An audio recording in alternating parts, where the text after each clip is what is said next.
Nama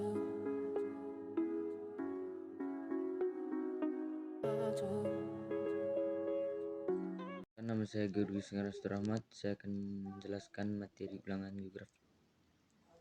Yang pertama, periosfer merupakan kulit terluar litosfer yang terdiri atas tanah dan batuan induk pembentuk tanah. 1. Proses pembentukan tanah. Proses pembentukan tanah diawali dari pelepukan batuan, baik pelepukan fisik maupun pelepukan kimia. Dari proses pelepukan ini, batuan akan menjadi lunak dan berubah komposisinya.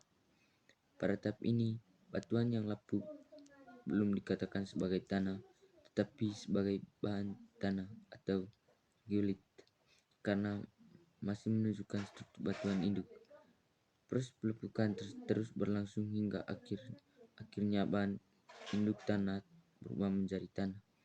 Proses pelepukan ini menjadi awal terbentuknya tanah, sehingga faktor yang mendorong pelepukan juga berperan dalam pembentukan tanah. Faktor-faktor tersebut adalah faktor iklim pembentukan tanah. A. Iklim. Unsur-unsur iklim yang mempengaruhi proses pembentukan tanah, terutama unsur suhu dan curah hujan. A. Unsur atau temperatur. Suhu akan berpengaruh terhadap proses pelepukan bahan induk. Apabila fluktuasi suhu tinggi, maka proses pelepukan akan berlangsung cepat sehingga pembentukan tanah juga cepat. B. Curah hujan. Curah hujan akan berpengaruh terhadap kekuatan erosi dan pencucian tanah, sedangkan pencucian tanah yang cepat menyebabkan tanah menjadi asam atau pH tanah menjadi rendah. B. Organisme atau vegetatif, jasad teknik, dan mikroorganisme. Organisme sangat berpengaruh terhadap proses pembentukan tanah dalam hal membantu proses pelepukan, baik pelepukan organik maupun pelepukan kimiawi. Membantu proses pembentukan humus.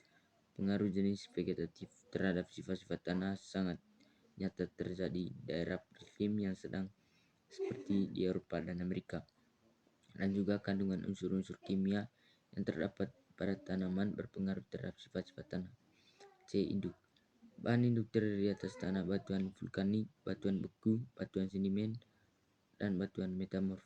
Batuan induk itu akan hancur menjadi bahan induk, kemudian akan mengalami pelepukan dan menjadi tanah. D. Topograf atau relief. Keadaan relief suatu daerah akan mempengaruhi 1. Tebal atau tipisnya lapisan tanah.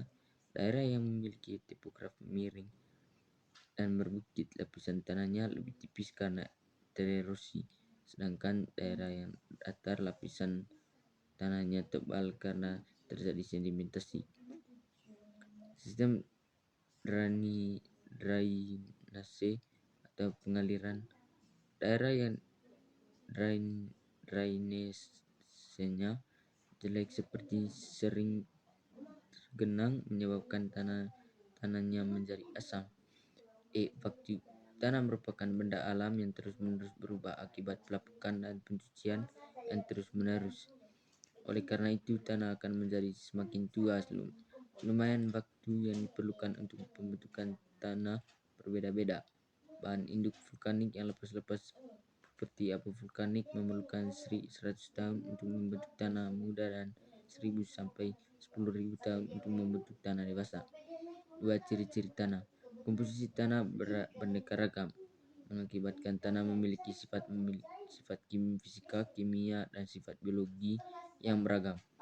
A. Sifat tanah. Sifat fisika tanah. Sifat fisika tanah terdiri atas A. Tekstur tanah. Tekstur tanah ialah tingkat kasar dan halusnya partikel tanah. B. Struktur tanah. Struktur tanah merupakan cara pengikatan butir-butir tanah yang satu terhadap yang lain. C. Konsistensi tanah. Konsistensi tanah merupakan sifat fisik tanah yang menyatakan besar kecilnya gaya kohesi dan adhesi dalam berbagai kelembapan. Konsistensi tanah dapat kamu ketahui dengan mencoba memecah tanah tersebut. Apabila sulit dipecah, berarti bahwa tanah mempunyai konsisten yang kuat. Lengas tanah. Lengas tanah ialah tingkat kebebasan atau kelembapan tanah, yakni banyak sedikitnya air yang terikat secara absorptif pada permukaan butir-butir tanah.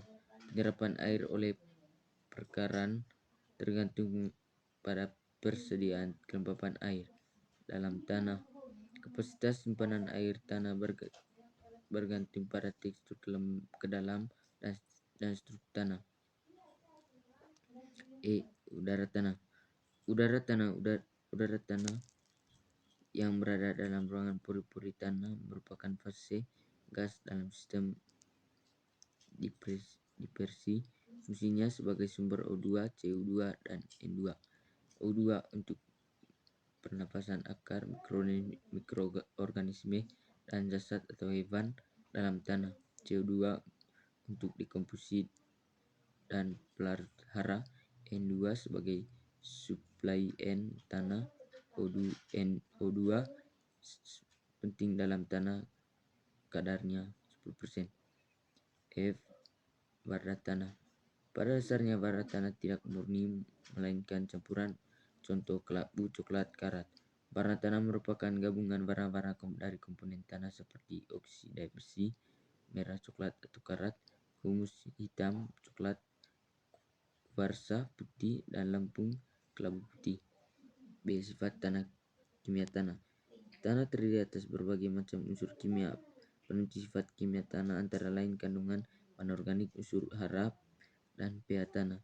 Tanah yang kita lihat adalah suatu campuran dari material-material bantuan yang terlalu lapuk atau sebagai bahan organik. Material organik untuk bentuk kehidupan atau jasad tanah hidup tanah, udara, dan air. Bahan organik tanah terdiri atas sisa-sisa tanaman serta hewan dalam tanah, termasuk juga kotoran dan lendir-lendir serangga, cacing, serta binatang besar lainnya. C. Sifat biologi tanah. Tanah sebagai tempat tumbuh tanaman dan tempat hidup organisme di dalam menyediakan unsur-unsur yang ditimbul oleh tanaman yang organisme lainnya. Dalam tanah terjadi proses-proses yang menghasilkan sifat biologi tanah. Misalnya adanya cacing tanah akan meningkatkan unsur nitrogen, fosfor, kalium, serta kalsium dalam tanah sehingga dapat meningkatkan kesuburan tanah. 3. Komponen penyusun tanah. Tanah tersusun dari 4 komponen utama, yaitu sebagai berikut. Bahan material 45% berasal dari pelapukan secara mekanis dan diteruskan oleh proses kimiawi yang pada akhirnya membentuk material pembentuk tanah yang terdiri atas material primer dan sekunder. Bahan organik 5% berasal dari sisa-sisa tanaman, hewan, dan mikroorganisme yang mengalami pelapukan.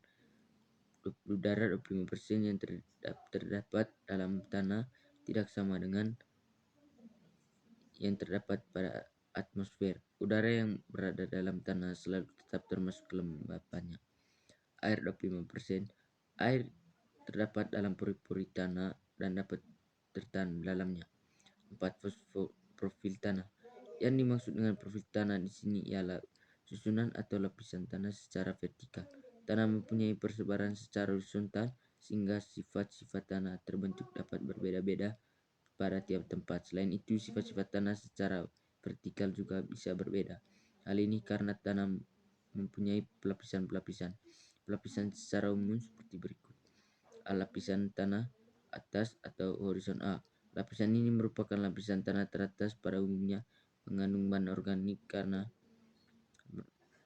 merupakan tanah yang muda atau baru terbentuk sehingga masih banyak dipengaruhi oleh kondisi di atas permukaan tanah.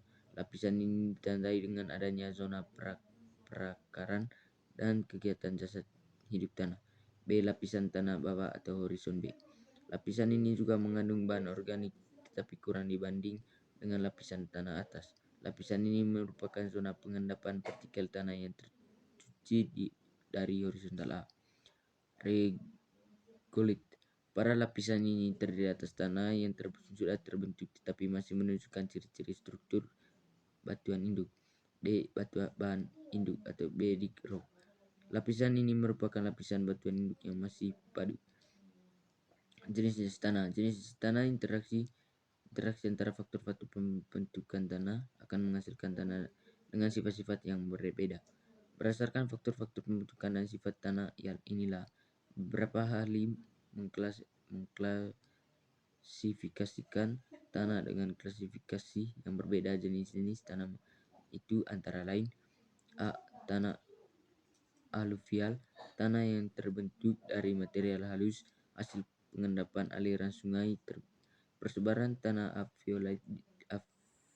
aluvial di Indonesia terdapat di pantai timur Sumatera, pantai timur Java, sepanjang sungai Barito, sepanjang sungai Mahakam, sepanjang sungai Musi, dan sepanjang Bengawan Solo. B. Tanah andosol, tanah yang berasal dari abu gunung api. Persebaran terdapat di Sumatera, Java, Bali, Lombok, Halmahera, dan Manashasa. C. Tanah regosol, tanah berbutir kasar dan berasal dari material gunung api. Terdapat di Bengkulu, pantai barat Sumatera, Java, Bali, dan NTB. D. Tanah kapur, tanah yang terjadi karena hasil pelapukan batuan kapur dan sifatnya tidak subur. Terdapat di Jawa Tengah, Aceh, Sulawesi Selatan. E. Tanah litosol, tanah yang terbentuk dari batuan keras yang belum mengalami pelapukan secara sempurna. F. Tanah argosol atau tanah gambut, tanah yang terbentuk dari sisa-sisa tumbuhan yang telah mengalami pembusukan. Jenis tanah ini berwarna hitam sampai coklat. Terdapat di Kalimantan, Sumatera, dan Papua. Tanah grumusol, tanah yang terbentuk dari material halus berlempung. Terdapat di Jawa, Jawa Tengah, Jawa Timur, Madura, Sulawesi, dan Nusa Tenggara.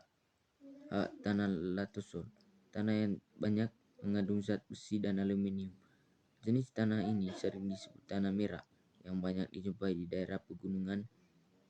Tanahnya berwarna merah sampai kuning. Terdapat di Jawa Tengah, Jawa Timur, Bali, Lampung, Kalimantan Tengah, Sumatera Barat. Sekian dari saya. Terima kasih.